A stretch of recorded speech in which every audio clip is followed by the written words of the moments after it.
सिद्धिराजच्या जीवाशी खेळताना यांना काहीच कसं काय वाटलं नाही. आधी माझ्या खोलीत गोळ्या ठेवल्या, मग ते हळदी कुंकू आणि आता हे असं. आजी, आई, काका, दादा, वहिनी सगळे खाली या. काय झालं भावना? काय तुम्हाला माहितीये दुपारी जेवल्यानंतर सिद्धिराजना किती त्रास झालाय. त्यांच्या पोटात दुखतंय, त्यांना खूप उलट्या होत आहेत, त्यांना अजिबात बरं वाटत नाहीये. अजूनही बरं वाटत नाहीये सिद्धूला? नाही ना, मला असं वाटतंय ना ते ताक मीच पिऊन टाकायला हवं होतं. तसंही माझं मूल जन्माला यावं असं तुम्हाला कोणाला वाटतच नाहीये ना, म्हणूनच हे सगळं करताय तुम्ही. हे बघा, तुम्हाला जो काही त्रास द्यायचा आहे ना तो मला द्या, पण प्लीज सिद्धिराजना यात खेचू नका. काय मी खेचले? अरे संपत बघ, ही सरळ माझ्याकडे बघून माझ्यावरतीच आरोप करते. अगं भावना, मी कसं समजावून सांगू? तुम्हा दोघांच्या काळजीनं माझा जीव इकडे तीळ तीळ तुटतोय आणि सरळ सरळ मला सारेवर धरतेस.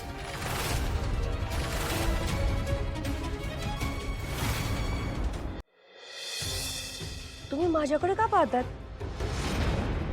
म्हणजे तुम्हाला असं वाटतं का हे सगळं मी केलंय? भावना, अगं तुला त्रास होईल असं का करू मी? आणि हा माझ्या पोटी मूल नाहीये माहितीये, पण माझी खूप इच्छा आहे की घाडे पाटलांच्या घरात लवकरात लवकर वंशाचा दिवा किंवा वंशाची पणती यावी. नीलांबरी, खरं खरं सांग, काय केलंस तू? आता हेच बाकी होता.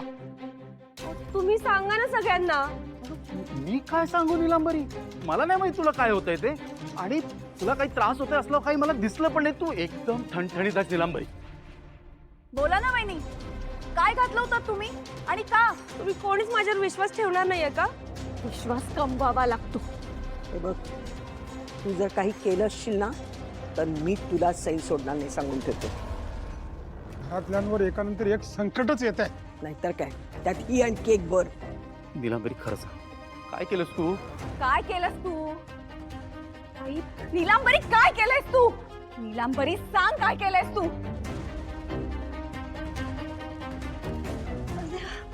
आई, आई, नीलांबरी, नीलांबरी काय होतंय तुला? हे विवळतेस काय? काय झालं ते नेमकं सांग ना. अगं आई, दुसरं काय असणार? दहीच्या पण पोटात दुखतंय, जेवणात काहीतरी गडबड असणार. हो पप्पा, मी पण तेच ताक प्यायले जो सिद्धू प्यायलं होतं. म्हणूनच हिला त्रास होतोय बहुतेक.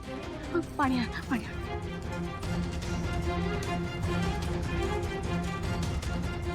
अरे देवा, आणि दे. आई खूप पोट दुखतं. उठून बस.